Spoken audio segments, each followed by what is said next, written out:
El 25 de junio de 2015 era una mañana como cualquier otra en Deer Island. El clima era sumamente agradable en la península de Boston, por lo que varias personas se encontraban disfrutando del día al aire libre, entre ellos una mujer que había decidido salir a caminar a su perro alrededor del mediodía. El paseo fue de lo más normal, hasta que su mascota se detuvo junto a la costa para olfatear una bolsa de plástico. El animal estaba sumamente interesado en el contenido de la bolsa. Su insistencia fue lo que hizo que la dueña se detuviera y revisar qué era lo que estaba allí dentro. Lo que halló cambiaría su vida y dejaría impactado a todo el país. Dentro de la bolsa de residuos estaba el cuerpo semidesnudo de una pequeña niña. Llevaba puesto únicamente unos leggings blancos con lunares negros. Además, se encontró en la bolsa una manta estampada con motivo de cebra. Antes de meternos a fondo, no olvides suscribirte a nuestro canal y activar la campanita para mantenerte al día con nuestras actualizaciones. Espantada, la mujer llamó a la policía, que no demoró en presentarse. El hallazgo era desconcertante, incluso para la policía. No era común encontrar el cuerpo sin vida de una niña, solo por lo que la hipótesis de que podían haber eran los cadáveres que habían en la zona, probablemente de su familia. Se exploró el lugar con perros especializados para identificar la presencia de otros cuerpos, aunque esta búsqueda no arrojó ningún resultado. El cuerpo de la niña era el único allí, por lo que se centraron en ella y específicamente en identificarla, aunque no fue sencillo. En primer lugar, porque ni siquiera resultaba posible identificar las facciones de la víctima. Si bien tenía la hipótesis de que había perdido la vida apenas un par de días de ser encontrada, el estado de descomposición parecía ser sumamente acelerado, haciendo que rápidamente se hinchara. El estado era tal que los detectives de policía ni siquiera podían determinar el color de la piel o su etnia a simple vista. Al proceso de descomposición natural se le sumaba además las condiciones del clima en donde el cuerpo había sido abandonado. Al ser dejado en la bahía de la isla, el océano Atlántico acabó inevitablemente humedeciendo el cuerpo, borrando toda posible evidencia residual que hubiese quedado en él, sino también la posibilidad de identificarlo. Las huellas de la niña estaban completamente desgastadas, haciendo imposible que la policía tomara un registro de ellas y pudiera descubrir la identidad de la víctima con ellas. Lo único que fueron capaces de determinar los oficiales de policía a simple vista fue que se trataba de una niña bastante pequeña. El documento policial hecho en ese momento consta de que el cuerpo medía entre 94 centímetros y poco más de 1 metro. En cuanto a la escena en la que se habían encontrado, el cuerpo tampoco ofreció ningún tipo de información por las mismas razones. Era un lugar al aire libre inserto en la naturaleza, en el que los elementos como el viento, la marea del océano y la arena o incluso la fauna habían alterado la esencia lo suficiente como para que no quedara ninguna evidencia evidente de lo que había ocurrido originalmente. Pese a todo esto, el cuerpo de la víctima había aparecido en una bolsa de basura. La policía no creía que el crimen se hubiese sucedido en la bahía. En realidad no tenían ni idea de dónde provenía el cuerpo, lo que generaba diferentes teorías. Una de ellas provenía de que el cuerpo podía haber sido arrastrado por la corriente oceánica desde un lugar tan lejano como Canadá. Para investigar y corroborar esta hipótesis, la policía de Boston debió solicitar la ayuda de la Guardia Costera de los Estados Unidos. El trabajo de esa fuerza militar era analizar el tipo de corrientes que habían existido en el océano, no solo el 25 de junio, día que se encontró el cuerpo, sino también los días anteriores. Conocer las corrientes iba a permitir confirmar o no la teoría de que el cuerpo había llegado a la bahía desde el mar, e incluso determinar el lugar desde donde venía el cuerpo. Sin embargo, esto no era algo que fuera fácil. De hecho, la Guardia Costera demoró varias semanas en reunir la información necesaria. Mientras se presentaban los resultados de la investigación que estaban a su cargo, la policía continuó con la suya, buscando por algún indicio que pudiera ayudarles a descubrir la identidad de la víctima. Parte fundamental de esos intentos fue la autopsia que se realizó el 3 de julio. Normalmente, este tipo de análisis forenses aportan información clave para las investigaciones. Por ejemplo, la causa de la muerte a la hora estimada en la que el fallecimiento ocurrió. Además de, por supuesto, permitir obtener cualquier muestra de ADN que el culpable pudiese haber dejado en la víctima. Sin embargo, en este caso, la autopsia no arrojó ningún tipo de información. Los médicos forenses no fueron capaces de determinar el motivo por el que había acabado la vida de la niña. En su cuerpo no había ningún tipo de herida que pudiese considerarse la causa del fallecimiento. Al no haber muestras físicas evidentes, los forenses practicaron varias rutinas de análisis buscando por toxinas, drogas o cualquier tipo de sustancia que explicara qué había pasado con ella. Pero esto tampoco dio ningún tipo de resultado, ya que no se había encontrado presencia de ninguna de estas en su sistema. El único motivo por el que se había podido descartar era la asfixia, pero tampoco había señales claras de ella como moretones en el cuello. El caso, que todavía se mantenía en privado para la población en general, parecía haber llegado a un callejón sin salida. Ya había pasado más de una semana del hallazgo del cuerpo de la pequeña víctima y no se había hecho ningún avance significativo. Seguía sin saberse quién era la niña, la forma en que había perdido la vida, ni tampoco dónde había pasado. Dado lo poco que se conocía, la policía comenzó a referirse a la niña del caso como Baby Doe, una adaptación del término Jane Doe, originario de contextos judiciales y policiales en los que no se conoce la identidad de una víctima femenina, utilizando John Doe cuando se trata de masculinos. No existe una forma directa de traducirlo a nuestro idioma, pero si hiciéramos algo sería así como fulanita de tal. La identidad de Baby Doe seguía sin conocerse por 87 días, en los que lograron algunos avances, como por ejemplo, se determinó que la calza que llevaba puesta sería hallada en una talla de 4T. Pertenecería a la fábrica Zero y era normalmente vendida en Target, mientras que la manta en la que estaba envuelta había sido hecha en Cannon Mills, una marca que vendía sus productos en Kmart. Lamentablemente, al ser elementos producidos en masa y vendidos en cadenas que se hallaban en todos los Estados Unidos, esta información no era extremadamente útil, ya que era prácticamente imposible rastrear quién había comprado esos productos y cuándo. Sin embargo, saber el talle de la calza en conjunto con las medidas del cuerpo y otros indicadores permitió concluir a los investigadores que Baby Doe tenía aproximadamente entre 3 y 5 años. Además, se determinó que era blanca y que posiblemente tenía una ascendencia o ancestro hispano. Aprovechando estas determinaciones, la policía comenzó a hacer una descripción de la niña. Por los elementos que tenían, se hizo un informe en el que se la describió como una niña de cabello largo ondulado color marrón, que probablemente no había sido cortado durante un par de años. En el informe se detalló un estimado de su altura y peso que rondaba los 13 kilos. Se informó de que no tenía ninguna marca de nacimiento ni cicatriz en su cuerpo que pudiese servir para ser identificada. Tenía sí sus orejas perforadas. En general, la niña no parecía haber sido víctima de abusos o maltratos. De hecho, en el informe se puede leer que parecía haber sido bien cuidada durante su vida. La descripción sumamente detallada fue enviada al Centro Nacional para Niños Perdidos y Explotados, donde el artista forense Christy Andrews trabajó con ella en varias fotos mortuorias para realizar una reconstrucción digital que pretendía mostrar cómo se había visto con vida, de la forma más realista posible. Cuando el retrato estuvo finalizado, la organización dio a conocer el resultado en su página web, acompañado de las réplicas digitales de la ropa y la manta con las que Baby Doe había sido encontrada. Era la primera vez que se había dado a conocer públicamente el caso, esperando obtener alguna ayuda para desenlazar el crimen de la población general. Además de la publicación en la página web, se imprimieron miles de folletos y flyers con las reconstrucciones. A principios de julio se ingresó a Baby Doe en el Registro Nacional de Personas Desaparecidas, incluyendo estas imágenes, los detalles de su autopsia y su hallazgo. Al entrar en ese sistema se comparó y descartó la posibilidad de que Baby Doe fuese en realidad alguna de las niñas que se habían reportado como desaparecidas. Se descartaron, entre otros, tantos casos que fuese Shoshana Black, Paula Ramírez Figueroa, Ophir Benheim, Cassidy Gibbs y Ayla Reynolds. Aunque estos son solo un par de nombres de los que más de 200 casos que la policía investigó y comparó con Baby Doe, dando todos los mismos resultados negativos. Sin más hilos o caminos de investigación que realizar, el Departamento de Policía de Boston decidió dar una conferencia de prensa televisada a mediados de julio, donde hizo todavía más masivo el pedido de ayuda de la población general. Se exhortó a cualquier persona que creyera reconocer a la niña a se acercar a la policía y, sobre todo, se pidió que los padres de esa niña no tuvieran miedo a denunciar su desaparición. Inmediatamente después de la conferencia se empezó a recibir miles de llamadas y contactos online de personas que creían tener información útil sobre la identidad de Baby Doe. Sin embargo, ninguna de estas pistas parecía relacionarse con ella o siquiera ser verdaderas. Otra vez, el retrato digital y la descripción de la niña fueron buscadas en las diferentes bases de datos nacionales y si bien se dieron ciertas coincidencias, al ser investigadas, fueron descartadas. La policía confirmó la hipótesis de que se veía manejando desde hacía ya un tiempo, de que nadie había denunciado la desaparición de la niña y era posible que su familia ni siquiera estuviese consciente de que había perdido la vida, lo que explicaba que por qué nadie la buscaba.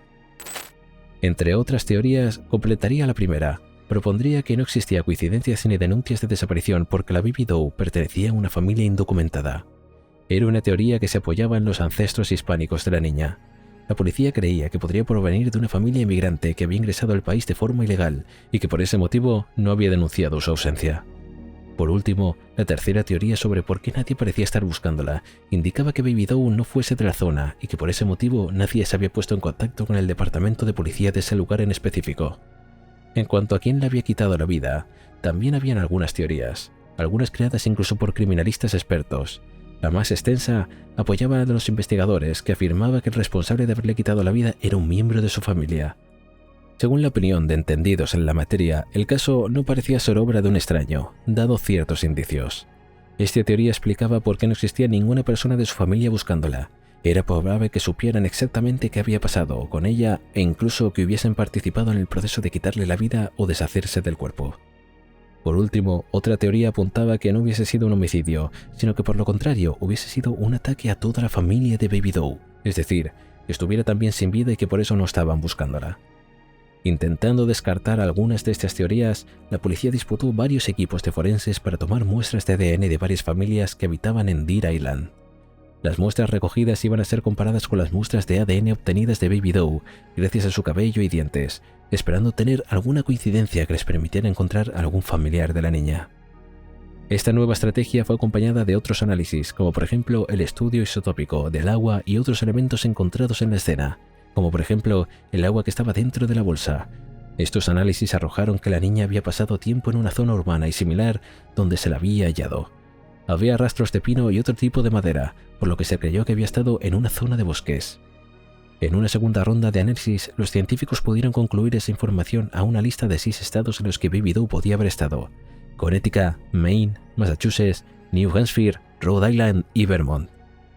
Estados conocidos como la Nueva Inglaterra. Si bien había muchísimas posibilidades de que hubiese estado en Boston, ciudad de Massachusetts, los científicos no estaban completamente seguros, ya que algunos análisis ambientales realizados en su cabello de Baby Doe parecía haber estado en varios lugares del país. Hacia la segunda mitad de julio, la Guardia Costera entregó los resultados de su investigación a la policía. No había posibilidad de que el cuerpo de la víctima hubiese sido arrojado desde el lugar tan remoto como Canadá, información que permitió descartar varias teorías a la vez e impulsó otras. La más importante surgió uno de los oficiales de policía asignados al caso. Este propuso la hipótesis de que el cadáver hubiese sido arrojado desde la planta de potabilización del agua que se encontraba muy cercana a la playa en la que el cuerpo de Baby Doe había sido encontrado. Se trataba de un lugar bastante concurrido, por lo que más probable era que responsables se hubiesen deshecho del cuerpo en la noche para evitar así testigos. Mientras los esfuerzos policiales se centraron en investigar a los empleados de dicha planta, públicamente el caso fue ganando cada vez más atención. La población estaba sumamente conmovida por la triste historia de Baby Doe. En las redes sociales, este nombre que la policía le había dado era tendencia prácticamente todos los días, ya fuese porque se compartía su retrato o se daban opiniones a todo el mundo que se encontraba hablando del caso. Y no solo se trataba de opiniones, muchas organizaciones e incluso personas de dinero donaron dinero a la causa y se ofrecieron para pagar los gastos de la sepultura de la niña, que de forma iba a ser enterrada en una fosa común. La cobertura masiva del caso llevó a que paulatinamente varias personas se acercaran a las autoridades con diferentes pistas, que la policía analizaba e investigaba una por una. Muchas de las personas que querían identificar a la Baby Doe daban el nombre de Aliyah Lansford, una niña que había desaparecido a finales del año anterior en Virginia del Este. Sin embargo, esto, al igual que otras innumerables cantidad de pistas, fueron desechadas. Pese a la frustración lógica de que esto generaba a los investigadores, no se dieron por vencidos. Por el contrario, se instaló una línea telefónica gratuita que funcionaba a las 24 horas para que todas las personas que tenían información que consideraban importante pudieran comunicarse a cualquier momento del día. A esa línea llegó información no solo de niños desaparecidos en el país, sino incluso de pequeños que habían desaparecido o se habían visto en otras partes del mundo, como Europa o países de América del Sur y América Central. Fue esa primera línea telefónica que a mediados de septiembre se comunicó una mujer con lo que sería la primera pista verdadera en todo el caso. Quien había hecho la llamada había sido Lauren Sprinsky, quien días antes había visto junto a su esposo Michael uno de los flyers con la imagen de Baby Doe, y casi de manera inmediata ambos pensaron en sus vecinos, Rachel Bond y su novio Michael McCarthy, juntos a quienes vivía la hija de Rachel, llamada Isabella. Su relación con ellos era cercana, lo suficiente para que consideraran a la otra pareja como amigos. Lauren a menudo salía con Rachel, a su hija, por su parte, y Michael había llegado a vivir con los McCarthy un par de meses. Cuando juntos vieron el cartel, ambos se dieron cuenta de que parecía a Bella, la pequeña que desde hacía ya unos días no conocían. Si bien comentaron el parecido, no discutieron demasiado el tema, aunque cada uno tomó las medidas por su parte. Michael Sprinsky, al otro día, 17 de septiembre de 2015, se dirigió a la estación de policías en el distrito de Roxbury para aportar lo que sabía. El hombre le contó a la policía que el día anterior, al notar el parecido de Baby Doe con Isabella, les había escrito directamente a Bond y a McCarthy, acusándolos de haberles hecho algún daño a la niña y deseando que se pudrieran en el infierno. Explicó también que no había denunciado antes porque al preguntarle sobre la niña, Rachel había dicho que estaba con las autoridades. Según la historia que les había contado la mujer, Servicios Sociales se había llevado a Bella por sus problemas con las drogas. Algo creíble teniendo en cuenta los problemas de adicción de Rachel eran severos y que le habían acusado de la custodia de sus otros 2 hijos. Durante esos casi 3 meses, Michael Sprisky no había tenido motivo para dudar de la palabra de la mujer hasta que vio la imagen reconstruida. Con esta declaración de la policía no lo dudó, rápidamente se dirigieron a la casa señalada de los Dorchester por Sprisky, donde fueron recibidos por la pareja, donde en principio negaron tener algo que ver con la desaparición y el fallecimiento de la niña. Mientras un grupo de oficiales allanaba la casa, otro grupo se encargó de buscar los registros civiles de Isabella Bond. Gracias a estos confirmaron que la niña tenía 36 meses, es decir, no había cumplido los 2 años, y llegaron al nombre de su padre biológico, Joe Amoroso.